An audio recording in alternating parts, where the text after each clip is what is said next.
नमस्कार दोस्तों, मेरा नाम है चैतन्य जैन और आप देख रहे हैं मेरा YouTube channel education plus point.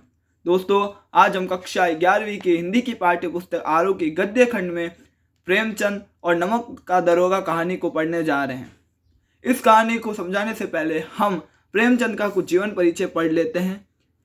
दोस्तों, प्रेमचंद का मूल नाम धनपत राय था। उनका जन्म सन 1880 लम्हई गांव उत्तर प्रदेश में हुआ। दोस्तों, यहाँ सन दिया हुआ है। यदि आपको संवत में बदलना हो, क्योंकि अगर आप संवत में लिखते हैं, क्योंकि ये हिंदी है, और अगर आप संवत में लिखते हैं तो आपको शायद अच्छे नंबर मिले। अगर आपको संवत निकालना हो तो आप 1880 में 57 और जोड़ दीजिए, और संवत दिया और सन निकालना हो तो आप इसमें से 57 और घटा लीजिएगा, जिससे आपका सन और संवत का ये आपको समझ में आ गया होगा क्या है। आपको कोई दिक्कत नहीं होनी चाहिए। प्रमुख रचनाएं। दोस्तों, प्रमुख रचनाएं सेवा सदन, प्रेमाश्रम, रंगभूमि, निर्मला, कार्यकलाप, गबन, कर्मभूमि, गोदान, ये उपन्यास है। सोजे वतन, ये हमारे 10th के अंदर थी।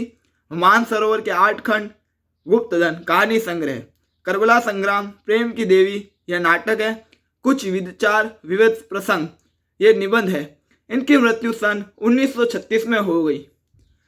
प्रेमचंद हिंदी कथा साहित्य के आखिरी शिखर पुरुष माने जाते हैं। कथा साहित्य के इस शिखर पुरुष का बचपन अभाव में बीता, यानी कि बहुत दिक्कतों में बीता। स्कूली शिक्षा पूरी करने के बाद पारिवारिक समस्याओं के कारण जैसे तैसे बीए तक पढ़ाई की। बीए दोस्तों आर्ट्स के अंदर होती है, बैचलर ऑफ आर्ट्स, और बीकॉम यानी कि कॉमर्स। अंग्रेजी में एमए करना चाहते थे, मास्टर ऑफ आर्ट्स, लेकिन जीवन यापन के लिए नौकरी करनी पड़ी। शायद गरीब थे और इनके पास पैसे की तंगी होने के कारण इन्हें नौकरी करनी पड़ी। सरकारी नौकरी मिली भी, लेकिन महात्मा गांधी के असहयोग आंदोलन में सक्रिय होने के कारण त्याग पत्र देना पड़ा। दोस्तों, इन्हें नौकरी तो मिली थी, सरकारी नौकरी मिली वो भी, परंतु ये अपने देश से इतना प्रेम करते थे कि इन्होंने अपने सरकारी नौकरी को भी त्याग दे दिया और गांधी जी के साथ उनके आंदोलन में जुड़ गए। पत्नी शिवरानी देवी के साथ अंग्रेजों के खिलाफ आंदोलन में हिस्सा लेते रहे। इनकी पत्नी का नाम शिवरानी था। उनके जीवन का राजनीतिक संघर्ष उनकी रचनाओं में सामाजिक संघर्ष बनकर सामने आया, जिसमें जीवन का यथार्थ और आदर्श देना दोनों था। हिंदी साहित्य के इतिहास में कहानी और उपन्यास की विद्या के विकास का काल विभाजन प्रेमचंद को ही केंद्र में रखकर किया जाता है। ये प्रेमचंद के निर्वात महत्व का एक स्पष्ट प्रमाण है।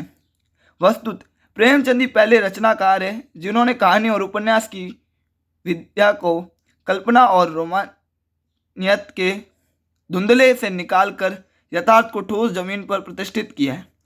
यथार्थ की जमीन पर जुड़कर कहानी सो गई तक सीमित न कर पढ़ने पढ़ाने की परंपरा से भी जुड़ी। इसमें उनकी हिंदुस्तानी, हिंदी और उर्दू मिश्रित भाषा का विश्लेषण योगदान है। आपको दोस्तों यहाँ तक पढ़ना है, ये पीछे का आपका एक्स्ट्रा, इसे ना पढ़ें, आपका समय बर्बाद हो रहा है। ये नॉलेज के लिए अच्छा है। यदि आपके एग्ज़ाम्स आ रहे हैं और आप एग्ज़ाम की तैयारी करते हैं, अगर आपको अच्छे नंबर लाने हैं और कम समय है, तो आप सिर्फ इतना ही पढ़ें, आगे का कुछ ना पढ़ें। दोस्तों, अगला जो हमारा सेकंड पार्ट होगा उसमें हम नमक का दरोगा चैप्टर को पढ़ेंगे। ये मैं आपको 2 भाग में पढ़ाऊँगा, इसलिए आप इस वीडियो को देखने के बाद दूसरा पार्ट ज़रूर देखें।